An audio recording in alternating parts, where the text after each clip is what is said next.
All right, welcome back. My name is Chris Dashnelli, and I get to build, buy, and sell simple profit businesses every single day. And today we're continuing on your buy-sell journey through our buy-sell boot camp.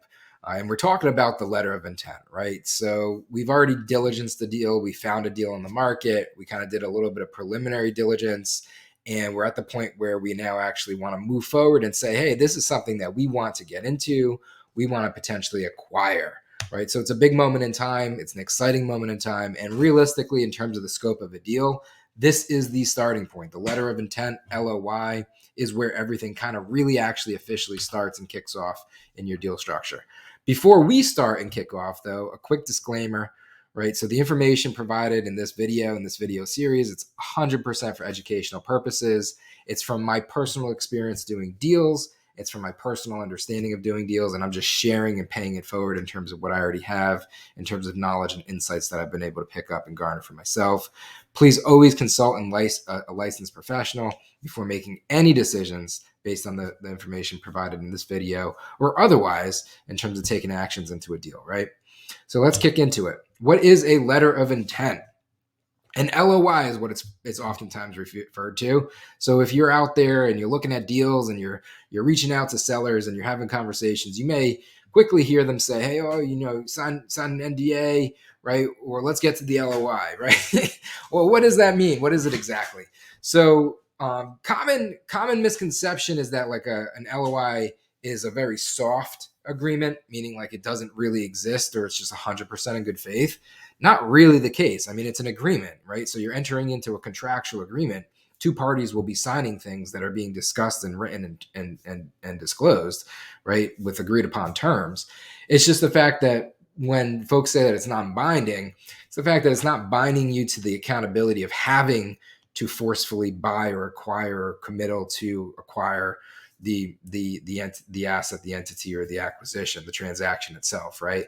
So there's going to be different types of covenants inside of this that are going to allow you to, like clauses that are going to allow you to say, hey, I need to complete my I need to have financing in place before I can actually, be in a position where I can acquire this. I need to complete diligence, and I need to identify that there's no risks inside of this deal that otherwise, puts me in a position to walk away from it or have to renegotiate price. We have to agree upon price, right? So there's going to be certain things that need to be agreed to, right? And ultimately executable on in order for you to be in a situation to then enter a purchase agreement so that you can then, through the completion of the purchase agreement, actually, close on the deal, get to financing, complete the transfer of consideration for the asset, and then actually the deal gets done. But it is the starting point. It truly is the starting point, right? It really serves as the roadmap. I mean, it's a phenomenal. I think that the LOI is really important. I think that it's actually should be a pretty fun and enjoyable experience to be able to work through. There's so many benefits to it, and I'm going to do my best in this video to communicate from my perspective the why in terms of why you should really spend intentional time and leverage this document to the best of your ability, not just for what the document is, not just for like what's written, the line items on the paper, but for like the psychology of the deal, right? The strategy of the deal, the things that are a couple layers deeper that maybe some other folks don't oftentimes share, right? Until you have the practical experience to be able to share it. Like I want to get into that type of stuff too in this video, right? So typically it's going to include terms like the purchase price, the payment terms, closing date, right? Any of the contingencies I was mentioning earlier that can make it non-binding. Simple, right? It's a really simple agreement, but there's a lot of value that's extracted within it. Most importantly, it's a framework. So it's a framework, and it's kickstarting you into this process of acquiring this business, which the very next step after you signing the LOI is going to be kicking off due diligence, right? So it's also a framework to get you into diligence, right? And at the end of the day, it's extremely fundamentally important in terms of bringing everybody into the deal or both sides of the table. We oftentimes say, like many folks think that it's two sides of the table, right? It's the buy side, the sell side. We always say it's no. Both through this process of acquiring a business, the goal and the intention is to get both sides to just be on the same side, right? And the LOI is like the perfect place to foundationally start that process and be able to get onto your journey. So it's a very important document, right? It's going to set the whole tone in terms of negotiations. There's a strategy around why that's important, and I'll get to that in a couple of slides in terms of like negotiations and negotiation strategy and tactics. But it's really going to start to outline the deal, the scope of the deal, right? And inclusive in outlining the scope of the deal, it's also a proactive way to start to identify some of the issues or risks within the deal too that may or may not come up. And you always want to be early and often, because your job, you want to be very appreciative and respectful of not only your time but other people's times, right? Time is the most valuable resource that we all have, right? You're trying to get a good deal done and you want to be really intentional in this process. So you got to be kind of like up and up. You have to be forthcoming. You have to do it the right way, and you have to be a good person about it. And being proactive into identifying causes for concern or risks that you then need to figure out how to mitigate. Not only is it on your best interest to do so strategically and tactically you have to, it's your responsibility, but it's also your responsibility in being a good human being and a good business person to flag these types of things early and often, because if you can kill a deal on the vine faster, that's better for everybody, right? You don't want to move forward in a bad deal, right? And if you are in a bad deal, you just want to get out of it, right? It's in everybody's best interest to do so. So it's really great to leverage the LOI to help support a really smooth transaction so that everybody can be upfront, everybody can get on the same page, everybody has the opportunity to kind of align. And for those reasons, there's a lot of leverage that can come out of leveraging or utilizing the LOI. When I look at the LOI, what I really am seeing is a communication tool. Like I see it as really a communication vehicle, because it's getting two strangers, right, together to then be in the same vehicle, the same confines, the same construct, the same framework, to then get to this end destination, which is agreement into the terms and scope of getting a deal done, right? The starting point to the finish point. So I really see it as a vehicle for both parties, the buy side and the sell side, to get into, to begin to negotiate and communicate. It's a communication vehicle, most importantly. It's also a communication vehicle that's a documented in writing communication vehicle, right? Many folks think like you're just getting to an LOI and you send off an LOI and that's it. It's one and done. Not the case. And depending on the deal and depending on how complicated the deal may or may not be, like you may be going back and forth on an LOI dozens of times over months, right? Maybe even some situations years. I'm sure in situations years, right? Like you really want to leverage this. You really want to be intentional. It's an opportunity for everybody to share their perspective up front. And it's a really great opportunity for you to vet both sides of the table up front.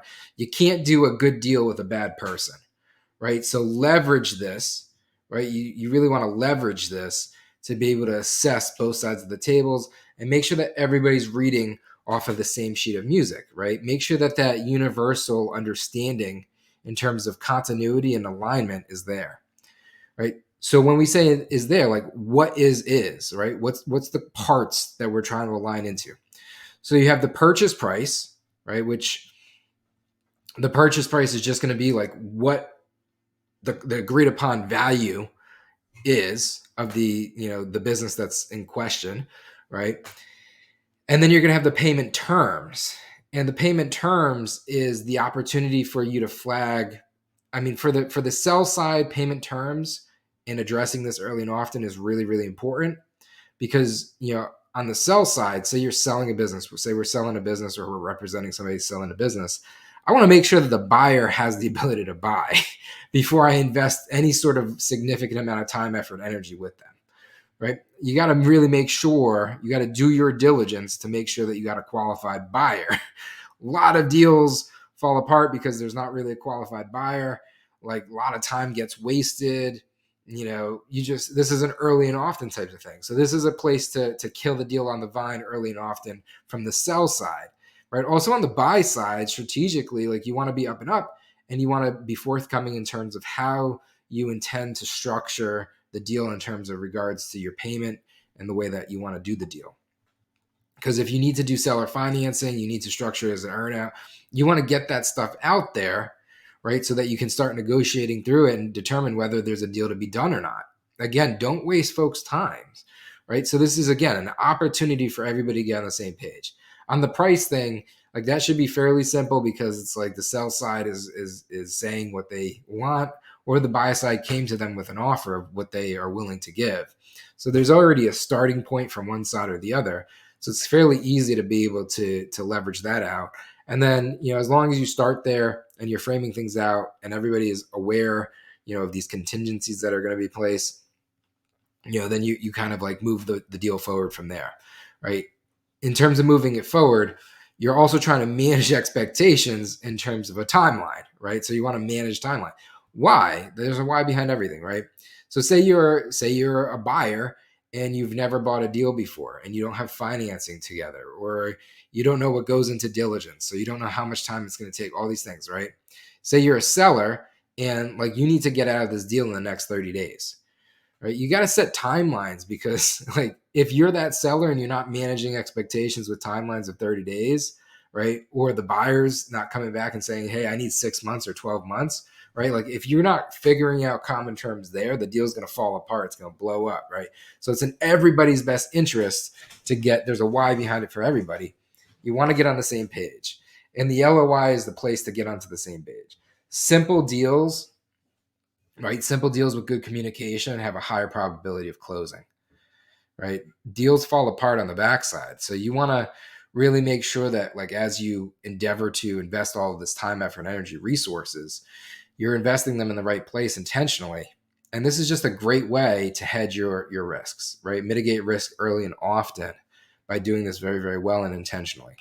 And then again, those contingencies, you want to make sure the contingencies are in there, right? Because you want to be able to make sure that it's a non-binding agreement and you're not committing to buying this business because the right level of contingency are there, so completion of due diligence without, and then you'll have the clauses inside of that to better define it.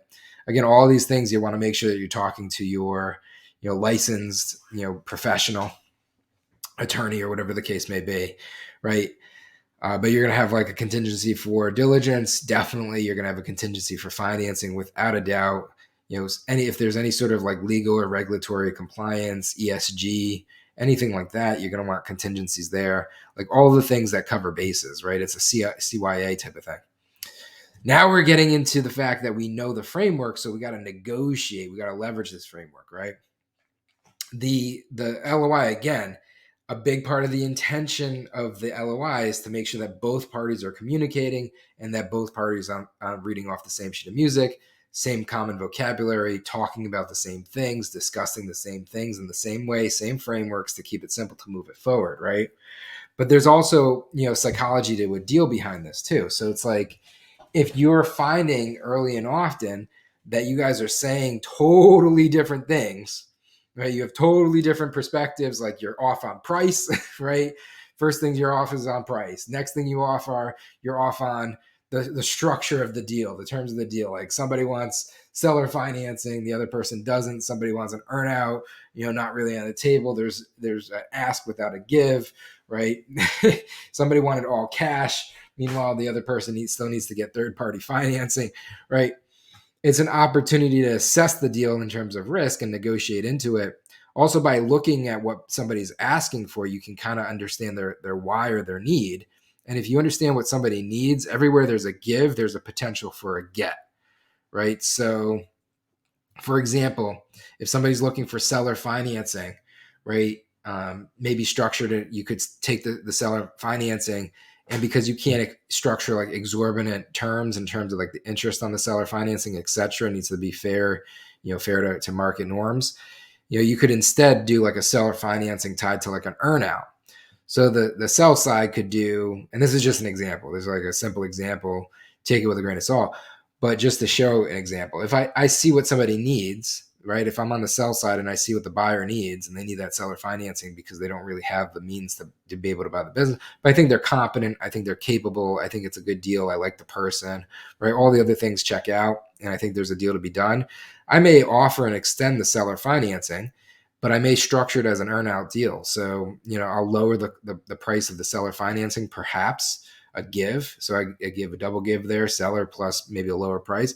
And then I'd structure on maybe like an earn-out type of structure where I'm going to get an incrementally higher amount on the backside, or some sort of maybe a carry forward into the deal itself, or some sort of royalty structure into the deal, so that I'm getting more on the backside of the deal, right? So everywhere there's a give, there's a get. And this is an opportunity to start to poke and prod and see, what's more important to most folks. And then because you can understand, what's important to them, you could better, take a step back, be pragmatic into the deal and say, if this is really important to them and they really need to get this, well, in exchange, I think it's fair for me to get this. Right. And then you can structure a better deal. So there's a level of strategy to negotiations that can take place and starts with the LOI. And then at the same time, you're assessing the person on the other side of the table. So it's like, again, good deals don't get done with bad people. So it's like how somebody approaches an LOI is definitely a leading indicator to how they're going to approach the rest of the deal. And if I don't want to deal with that person, I'll just walk away from the deal, right? It's better to walk away from the deal than to do a bad deal, right, with a bad person. So you want to keep that type of stuff in mind as you're working through the LOI. And it's a great way for you to, again, like assess and poke and prod and kind of like get a feel for this deal, because you're likely going to be investing quite a bit of time into the completion of the deal. And regardless, it's a big life decision for both parties involved, right? So both on the buy and the sell side. So you want to make sure it's good from the beginning. And this is a great way for you to make sure that it's the case, right? Practicing of good communication skills, right? Clarity, level of certainty into the deal, professionalism, right? All of these types of things are leading indicators for you into the rest of the deal. So definitely leverage it, and leverage it as a tool, to be able to better negotiate a win-win deal for both sides of the table. Ideally, at least minimum one party needs to take the responsibility of making it a win-win deal. Ideally, in each deal, both parties are doing it for one another, right? That's how good deals get done. Great opportunity for you to start to do it. Once you've done this and once you've leveraged it, now it's a matter of like signing it, right? So you have something, now you got to execute into it. It doesn't exist until it's signed, right? So signing the LOI is a pretty major milestone. It's formalizing the agreement. It's saying the fact that, we went through this process together. We completed this journey. We agree upon what we outlined inside of this LOI. So now we're both going to sign it. And because we're both signing it, it's now an official agreement. Now we're kicking forward. So now post signing the LOI, you can kick forward into diligence. You can start your diligence period as typically outlined or indicated inside of the LOI itself, right? Ideally some level of exclusion if you've been able to include that, right? Expectations in terms of the contingencies of completing diligence, right? So it kicks you forward into the deal. It's what drives things forward. Again, it's that framework document. It's what managed expectations from the very beginning. So it also sets expectations for what's coming next in the deal, right? To continue to carry it all the way through. Really, really, really important that before you sign it, everybody's on the same page. This is your last opportunity to really make sure, make sure before you kick things forward. Now, that being said, I don't want to say that signing an LOI is a one and done deal type of thing, right? So you don't have to over emphasize or over exaggerate the process of getting into and signing an LOI, right? Especially if it's a simple deal and you can keep it simple. Like you don't need to paralysis by analysis this thing, right? It's better to kind of get it in and get it done and then move it forward, because you can always kill the deal at the diligence stage or the financing stage until the moment in time in which you sign that purchase agreement. There's still the ability to get out of it.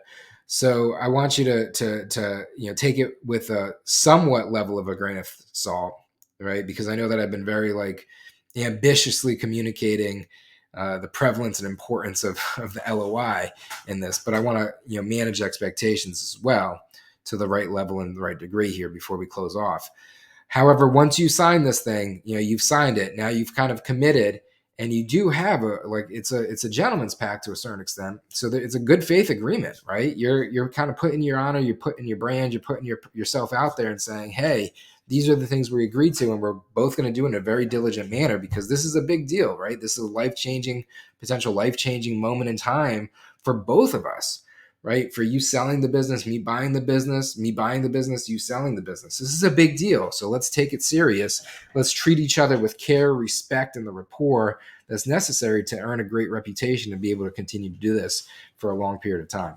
All right. So if you found this information helpful, please definitely like and subscribe if you're watching it on YouTube. We're trying to build up the channel. We appreciate it. Leave some comments in the below. And if you're watching this in the boot camp, we appreciate you for working through this program. Anybody's and everybody's always welcome to go through our buy, sell, bootstrap camp over at Bootstrapper Capital. I mean, we do build, buy, and sell simple, profitable businesses every single day. All this material is just us saying from our experience what this process is like and what you should potentially pay attention to. So until next time, we'll catch you in the due diligence.